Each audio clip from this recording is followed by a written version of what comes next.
दिल को छूती है, बल्कि रूह तक को सुकून देती है। बहुत वक्त पहले की बात है। एक गांव में एक गरीब मछुआरा रहा करता था जिसका नाम सलीम था। वो रोज दरिया से मछलियां पकड़कर लाता, बाजार में बेचता और उसी से अपने घर का गुजारा करता। उसका घर मिट्टी और लकड़ी से बना एक छोटा सा झोंपड़ा था, जिसमें उसकी बीमार माँ और छोटी बहन आमिना रहा करती थी। सलीम मेहनती था, मगर किस्मत उससे मेहरबान नहीं थी। फिर भी उसके दिल में शिकायत नहीं थी। वो कहता था, जिसने जान दी है वही रोजी भी देगा, मैं तो बस मेहनत करता हूँ। एक दिन सलीम रोज की तरह अपना जाल उठाकर दरिया की तरफ चला गया। उसने नाव दरिया में उतारी और जाल डालने ही वाला था कि उसकी नजर पानी में तैरती हुई एक भारी लकड़ी की संदूक पर पड़ी। पहले तो उसने ध्यान नहीं दिया, लेकिन जब वो संदूक उसके पास तक आ गया तो सलीम ने उसे खींचकर अपनी नाव में रख लिया। संदूक भीगा हुआ था और काफी भारी भी। काफी सोच विचार के बाद सलीम ने जब उसका ढक्कन खोला तो उसके होश उड़ गए। संदूक के अंदर एक 9 साल की बच्ची बेसुध पड़ी थी। उसका चेहरा पीला पड़ गया था, बाल भीगे हुए थे और जिस्म ठंड से कांप रहा था। நம்ம அன்றாட லைஃப்ல என்ன கேள்வி இருக்கு, ஏதாவது ஒரு ப்ராப்ளம் இருக்குன்னா அதை நம்மள பிட்ச் பண்ணாலே போதும், நமக்கான சொல்யூஷன் அது ரொம்ப கிளியர் கட்டா கொடுத்துருது. से कांप रहा था, सांस चल रही थी, लेकिन होश नहीं था। उसके कपड़े साफ और कीमती थे, जिससे साफ पता चलता था कि वो किसी अमीर घर की बेटी थी। सलीम कुछ देर तक उसे देखता रहा, फिर जल्दी से उसे अपनी चादर में लपेटा और नाव को वापस किनारे की तरफ मोड़ दिया। अब उसका मकसद मछलियां पकड़ना नहीं था, बल्कि उस मासूम जान को बचाना था। वो सोच में डूबा था, ये बच्ची कौन है, इसे यहाँ किसने छोड़ा और अब मैं क्या करूं। मगर इतना कि अब वो इसे अकेला नहीं छोड़ सकता था। जो भी हो, अब यह जिम्मेदारी उसी की थी। सलीम की नाव दरिया के किनारे लग चुकी थी। वो बहुत एहतियात से उस बेहोश बच्ची को उठाकर अपने घर की ओर ले गया। रास्ते में किसी से कुछ नहीं कहा। उसकी चाल तेज थी, चेहरा परेशान, मगर आंखों में एक अजीब सी जिम्मेदारी चमक रही थी। घर पहुंचते ही सलीम ने अपनी मां को आवाज दी, अम्मी जल्दी देखो, ये बच्ची दरिया में एक संदूक में मिली थी। सांस चल रही है, लेकिन होश नहीं है। सलीम की मां, जो खुद बिस्तर से उठने में लाचार थी, घबरा गई। उन्होंने कांपते हुए हाथों से बच्ची के माथे को छुआ। बुखार है, ठंड से जिस्म जम गया है, जल्दी आग जला बेटा। सलीम ने बिना वक्त गंवाए अलाव जलाया, बच्ची के कपड़े बदलकर उसे गर्म कपड़े पहनाए और जरा सा पानी उसके होंठों पर डाला। कुछ ही घंटों बाद बच्ची ने हल्के से आंखें खोली, लेकिन कुछ बोल नहीं सकी। आंखों में खौफ था, बहुत गहरा और बहुत पुराना। उसने इधर उधर देखा, लेकिन कुछ समझ नहीं पाई। सलीम ने नरमी से पूछा, बेटी नाम क्या है तुम्हारा। बच्ची ने कुछ नहीं कहा, सिर्फ सिर झुका लिया और धीरे धीरे आंखें बंद कर ली। ऐसा लगा जैसे उसे याद नहीं कि वो कौन है, कहां से आई है और कैसे दरिया में पहुंची। अगले दिन सुबह गांव में बात फैल गई, सलीम को दरिया में एक संदूक मिला है जिसमें एक बच्ची थी। कुछ लोगों ने अफवाह फैलाई कि बच्ची जादू टोने का हिस्सा है।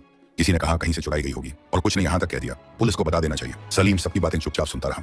वो जानता था कि दुनिया सवाल ज्यादा करती है, मदद कम। मगर वो बच्ची को किसी अनजाने के हवाले करने का इरादा नहीं रखता था। उसने फैसला कर लिया, जब तक इसका सच सामने नहीं आता, ये मेरे घर की अमानत है। 3 दिन बीत गए। बच्ची धीरे धीरे होश में आने लगी थी, मगर अब भी खामोश रहती। बहुत कम खाती, बहुत कम बोलती, बस एक कोने में बैठकर दरवाजे की तरफ देखा करती, जैसे किसी को ढूंढ रही हो या किसी से छुप रही हो। वो रात को चौंक कर उठ जाती, चीखें मारती, कभी खुद को छुपाने की कोशिश करती। आमिना उसे बहुत प्यार से समझाती, मगर बच्ची की आंखों से डर उतरने का नाम ही नहीं लेता। सलीम की मां कहती, बेटा ये बच्ची बहुत कुछ झेल चुकी है, जो इसके साथ हुआ है वो हमें अल्लाह ही बताएगा, तू सब्र कर। हफ्ता गुजर गया। सलीम अपनी आमदनी का बड़ा हिस्सा अब उस बच्ची पर खर्च करता, दवा, कपड़े, खाने की चीजें, सब कुछ। मगर गरीबी अपना असर दिखा रही थी। उसकी मछलियां भी अब पहले जैसी नहीं बिकती थी। गांव वाले ताना देने लगे, बेगानी बच्ची पाल रहा है, अपना घर भुला दिया है। सलीम बस इतना कहता, जिसे दरिया ने मेरे हवाले किया है उसे मैं ऐसे ही नहीं छोड़ सकता। एक दिन सलीम ने बच्ची से फिर से पूछा, बेटी तुम्हारा नाम क्या है, तुम्हारा कोई घर है, कोई अम्मी अब्बू। इस बार लड़की की आंखें भर आई, होंठ कांपे, मगर आवाज न निकली। फिर धीरे से सिर हिलाया जैसे कह रही हो, हाँ कोई था, मगर कौन, कहाँ, कैसे, कुछ नहीं पता चला। कई हफ्ते बीत गए। अब गांव में ज्यादातर लोग इस बच्ची से दूरी बनाने लगे थे। कुछ उसे मनहूस कहने लगे, कुछ गुमनाम बला। बच्ची ने भी धीरे धीरे घर से बाहर निकलना बंद कर दिया। सलीम उसे पास के जंगल के किनारे टहलाने ले जाता, मगर वो हर आवाज से डरती, हर परछाई से सहम जाती। सलीम अब रोज नए नए रास्ते सोचता, कभी पास के शहर जाने की बात करता, कभी थाने जाकर पूछने की सोचता, मगर फिर डर जाता कहीं पुलिस उसे बच्ची से छीन न ले। आखिरी में एक रात जब सब सो चुके थे, बच्ची चुपचाप उठी और घर से निकल गई, नंगे पांव, बिना कुछ कहे अकेली उस गांव की गलियों में भटकने लगी। कोई जागा तो देखा दरवाजा खुला है और बच्ची गायब। सलीम की आंखें जैसे ही खुली, दरवाजा अध खुला पाया। दिल घबराया, वो एक झटके से उठा और इधर उधर देखा, बच्ची बिस्तर पर नहीं थी। आमिना उठो, क्या हुआ भैया, वो बच्ची घर में नहीं है। सलीम बिना जूते पहने ही घर से निकल पड़ा। मोहल्ले की हर गली, हर मोड़, हर पेड़ के पीछे देखा, आवाजें लगाई, मगर बच्ची का कोई नाम ही नहीं था। वो पुकारता भी तो क्या। इधर गांव के लोग सिर हिलाने लगे, हम तो पहले ही कह रहे थे कुछ तो गड़बड़ है, इस लड़की का आना ही मनहूसियत है। अब भाग गई, मगर सलीम इन बातों को अनसुना करके दरिया की तरफ दौड़ा। शायद वही हो जहां से आई थी, मगर वहां सिवा लहरों के कुछ न था। उधर वो 9 साल की बच्ची नंगे पांव एक झाड़ियों भरी पगडंडी पर चलती चली जा रही थी। रात का अंधेरा अब सुबह में बदल रहा था, मगर उसके चेहरे पर अब भी खौफतारी था। वो ठंडी जमीन पर चलती जाती, कभी बैठती, कभी फिर उठती। पेट में जलन थी, होंठ सूखे हुए, मगर आंखों में अब भी वही सवाल था, मैं कौन हूँ। वो किसी को नहीं पहचानती थी और कोई उसे नहीं जानता था। कुछ ही घंटों में वो गांव से दूर निकल गई। अब सामने थे वीराने, जंगल के किनारे और छोटी बड़ी पगडंडियां। एक चरवाहे का लड़का उसे देखता है, ए बहन कौन हो तुम, क्या तुम्हारा घर खो गया। वो बस सिर झुका लेती है। लड़का अपना रोटी का टुकड़ा उसे देना चाहता है, मगर वो हाथ नहीं बढ़ाती। वो डरती है, अब हर चेहरा अजनबी लगता है, हर जगह अनजान। शाम तक वो बच्ची एक पुराने खंडहर तक पहुंचती है। वहां बैठकर रोने लगती है, धीरे, चुपचाप, कोई आहट नहीं, कोई आवाज नहीं, बस आंखों से बहता हुआ एक बेआवाज दर्द। उसी खंडहर में एक बूढ़ी औरत पानी भरने आई थी। जब उसने बच्ची को देखा तो ठिठक गई, कौन हो बेटी, यहाँ अकेली क्या कर रही हो? बच्ची कुछ नहीं बोलती, सिर्फ देखती है एक अजनबी, मगर शायद खतरा नहीं। बूढ़ी औरत ने पास आकर कहा, डरो मत, मेरी पोती भी तेरे जितनी है, चल मेरे साथ चलो, तुझे कुछ खाने को दूंगी। उस रात बच्ची उस बूढ़ी औरत के साथ उसके झोंपड़े में रही। पहली बार किसी और घर में नींद आई, अधूरी ही सही मगर पहले से बेहतर। मगर सुबह जब बूढ़ी औरत ने उससे नाम पूछा, बच्ची फिर खामोश हो गई। बिटिया, तुम्हारा कोई नहीं है क्या? वो सिर हिलाती है, मालूम नहीं। दूसरी ओर सलीम दीवाना सा उसे तलाश करता रहा। 1 दिन, 2 दिन, 3 दिन, अब गांव वालों ने मुंह फेर लिया था। अब छोड़ भी दो, जो चला गया वापस नहीं आता। मगर सलीम के दिल में एक अजीब सा रिश्ता बन चुका था। उस बच्ची से वो रिश्ता खून का नहीं था, इंसानियत का था। अगर वो जिंदा है तो मैं उसे फिर से ढूंढ लूंगा। वो कसम खाकर निकल पड़ा गांव से बाहर। इधर उधर पूछते, दरवाजे खटखटाते। उधर बच्ची 3 दिन तक उस बूढ़ी औरत के पास रही। उसे खाना, छांव और थोड़ी सी राहत मिली। मगर जिस सवाल ने उसे पहली रात जगाए रखा था, वो अब भी जिंदा था। मैं कौन हूँ? उसने अब चलने की ठानी। बूढ़ी औरत ने पूछा, कहीं जाना है क्या? बच्ची ने सिर्फ सिर हिलाया। पता है कहाँ जाना है? वो फिर सिर हिलाती है। नहीं, मगर फिर भी चल पड़ती है, मानो कुछ अंदर से कह रहा हो, किसी को तुझे तलाश है। अब वो फिर निकल पड़ी है, एक नई राह पर, बेनाम, बेघर, मगर उम्मीद के एक धागे के सहारे। और शायद वही धागा किसी रोज सलीम की राह से जुड़ जाए, या उसके खोए हुए अतीत से।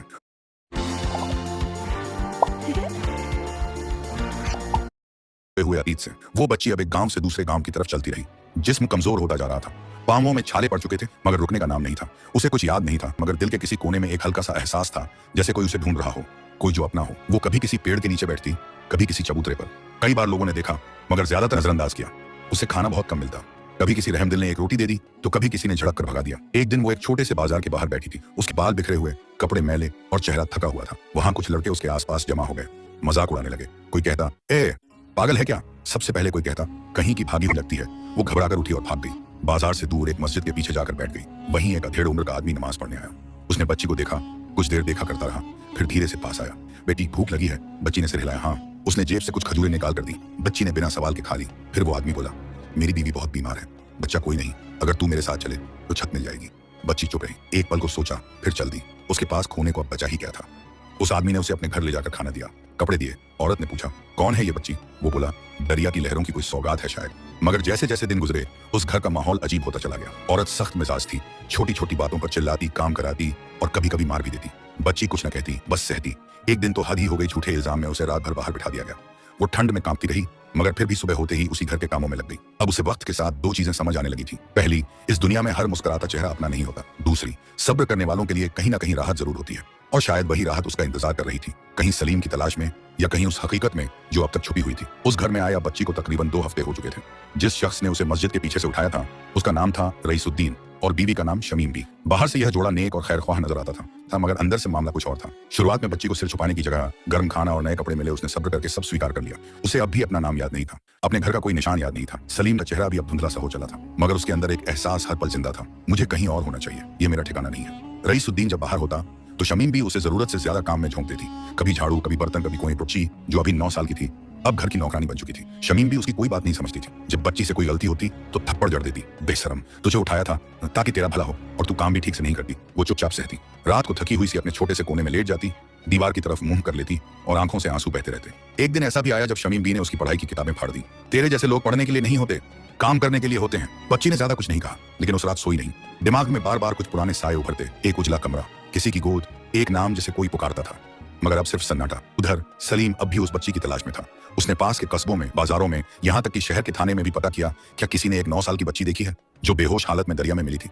सबने मुंह फेर लिया या कहा, यहाँ ऐसी सैकड़ों कहानियां हैं, सबका पीछा नहीं किया जा सकता। मगर सलीम हार मानने वालों में से नहीं था। वो हर जुमे के दिन खास तौर से दुआ करता, या अल्लाह, उस बच्ची की हिफाजत फरमा, जहां कहीं भी हो उसे अपना बना दे और मुझे फिर से उससे मिला दे। उधर बच्ची की हालत दिन ब दिन गिरती जा रही थी। भूख, काम और ताने अब उसकी जिंदगी बन चुके थे। वो अब नाम भी भूलने लगी थी। कभी खुद से पूछती, क्या मेरा नाम भी है? कभी दरी के कोने में बैठकर सोचती, क्या कोई मुझे फिर से खोजेगा? फिर एक दिन जब रईसुद्दीन का मिजाज खराब था और शमीम भी किसी बात पर आग बबूला, उन्होंने मिलकर बच्ची को बुरी तरह डांटा और धक्का देकर बाहर निकाल दिया। जा, वापस वहीं जा जहां से आई थी। हमने तुझ पर एहसान किया, अब तू एहसान फरामोश बन गई है।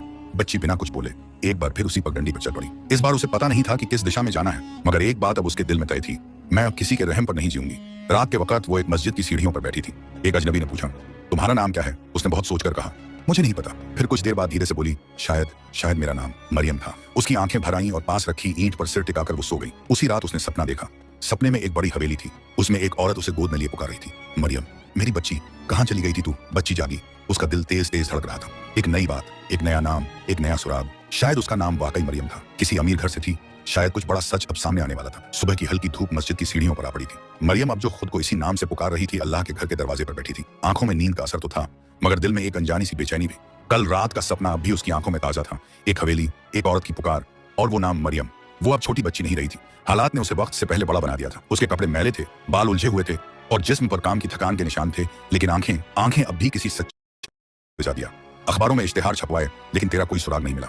मरियम की आंखें भर आईं। मुझे कुछ भी याद नहीं था, मैं तो बस बहती चली गई थी। फिर एक चाचा ने मुझे बचाया था, सलीम मछुआरा। मरियम ने पहली बार उसका नाम लिया खुलकर। अगर वो मुझे ना बचाते तो शायद मैं जिंदा ना होती। नवाब साहब बोले, हमें उस शख्स का पता चाहिए, हम उस पर जिंदगी भर एहसानमंद रहेंगे। मरियम का शहर लौटना अब तय था। उसे नए कपड़े पहनाए गए, उसके लिए एक छोटी सी पार्टी रखी गई और मीडिया में खबर तक फैल गई।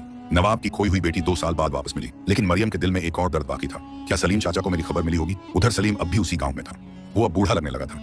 आंखों के नीचे थकावट की लकीरें और मछलियों से भरी टोकरी उठाने में भी अब कमजोर पड़ जाता, मगर हर जुमे की नमाज में एक ही दुआ करता, या रब्बी उस बच्ची को अपनी अमान में रखना, कहीं हो सलामत हो। जब गांव में अखबार आया और एक लड़के ने ऊंची आवाज में पढ़ा, नवाब की बेटी दरिया से मिली, 2 साल बाद लौटी, तो सलीम की आंखें भर आईं।